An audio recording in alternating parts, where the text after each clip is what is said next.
In theory, this letter is an open question to Sura, but it's quite hard to come away from any reading of it and not feel that Pliny is trying hard to push Sura into agreeing with him that apparitions do exist.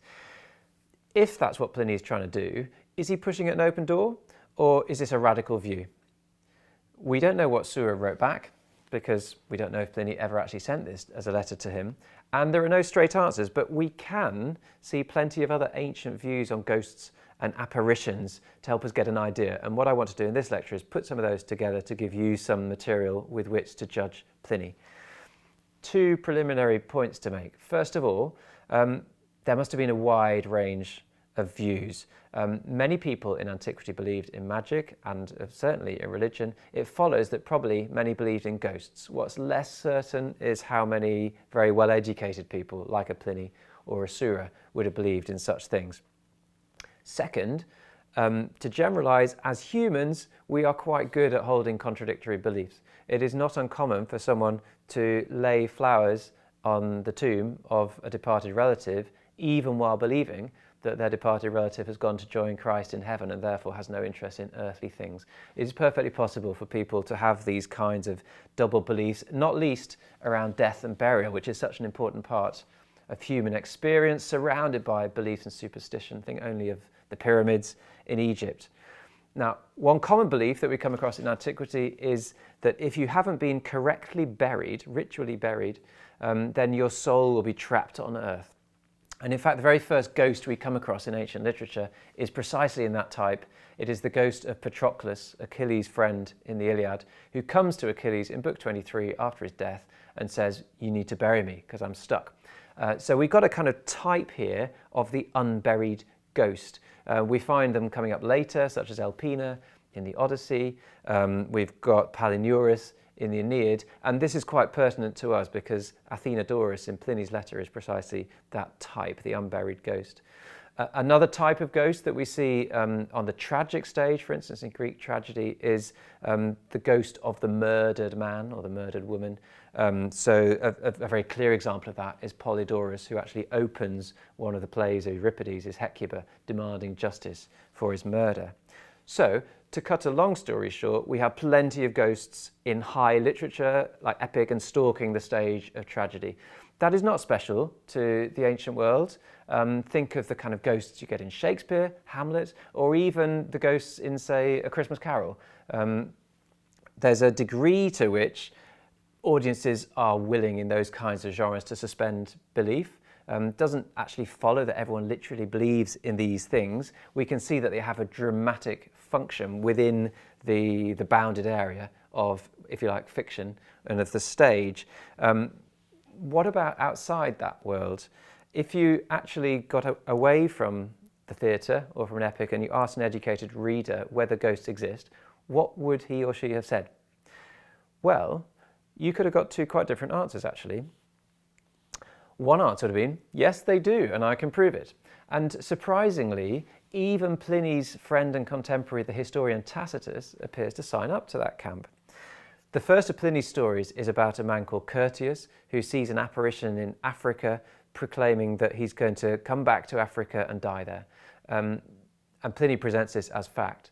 What's really quite striking is that Tacitus, in his Annals, this is Annals 1121, I think it is, and that's a serious work of history, let me emphasise, he tells the same story without any hedging. He doesn't say it is said or it is believed, he just tells it as fact. So there it is, presented as it just happens, it's part of history. Another contemporary who sheds quite interesting light on this is Plutarch. Plutarch was writing in Greek around the same time as Pliny. We have no evidence of whether they knew each other, but they may well have done. Plutarch, amongst many things, writes a life of Julius Caesar, who of course was famously assassinated. And he ends the life of Julius Caesar with the death of Brutus, one of his assassins. And what really makes the whole scene dramatic is the apparition of an evil phantom to Brutus. The phantom, according to Plutarch, appears late at night. Brutus sees a man of superhuman size and frightening appearance who says, "I am your evil spirit, Brutus, and you will see me at Philippi." Philippi is the battle that Brutus loses and then commits suicide afterwards. Now, what's really helpful here for getting a handle on this question is that elsewhere, Plutarch writes again about that same experience and explicitly defends it as probably true. He says, I know people deny this story. So he clearly knows about scepticism and others like it. But, says Plutarch, Brutus was a sensible man and a philosopher. He would not have made it up, so we should believe it. Now, Plutarch himself was quite interested in philosophy, so there you got two quite serious voices in Pliny's own lifetime in support of him. But the case is not closed, because you could also have found someone saying, no, this is silly superstition. Already Aristotle, writing in the 4th century BC, he didn't write about ghosts, but he wrote about dreams, and he mocked people who said dreams came from the gods. He said, this is absurd. Dreams are actually, and he was more or less on the same wavelength as us here, it's the brain processing ideas while you're asleep. And Cicero made the same arguments against the idea that dreams could be prophecies from the gods in the 1st century BC. Now, neither of them talks about ghosts, but it's a pretty fair bet that they would have been quite hostile to the idea of ghosts as a real phenomenon. The other place you can see it outside philosophy is in satire, which is always quite an interesting place to look for where people, what people thought it was okay to joke about. And comedy too, actually. So 300 years before Pliny, we have a play, a comedy, called the Mostellaria, means the little monster or little ghost, by Plautus, which has a haunted house in it. And the important thing to say about this, it only features for about 50 lines in the text, is that it is a subject of mockery. It is an absurd tale about how a ghost is haunting a house, and Plautus takes the mickey out of it. So already then, long before Pliny, this was something where you could say, oh yeah, that old chestnut, who's going to believe that? Even more strikingly, just after Pliny, there's an author called Lucian, writing in Greek, who writes a story that is really, really close to Pliny's Athenodorus story, so close that many people have thought that Lucian is specifically thinking of Pliny. And he tells it as an absurd satire. It's in a work called The Lover of Lies, in which he attacks people who tell these kind of tall tales and says how absurd they all are.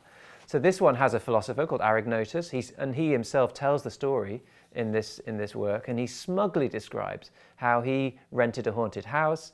He solved the problem by neutralizing the ghost and then finding the ghost body and burying him. So you can see it's a very similar story type. It even has the idea of Arignotus sitting there doing some reading, just as Pliny has his Athenodorus doing that. But the fundamental difference is that Lucian mocks this as empty and foolish lies. So there you've got two radically different positions. A Plutarch saying, yes, actually, I think this is serious stuff. A Lucian saying, who are you kidding? So it does actually look like we don't have a single ancient position. It's rather a field of argument, and Pliny had everything to play for. I would just like to add one third position, a kind of middle ground, would be it's complicated. We can kind of, stories like this can feel true even without being true. I think that's a position that some of us would take today in some situations, like when you watch certain films or read certain books, you willingly go along with them. Or you could say there's the kind of ways in which it doesn't matter whether he really saw a ghost, but it sort of tells something about this person. It's got a kind of truth to it. And I can imagine Plutarch signing up to that, and I can also imagine Pliny signing up to that. So that would be another middle ground. And although Pliny never says it outright, that might actually capture his position quite well.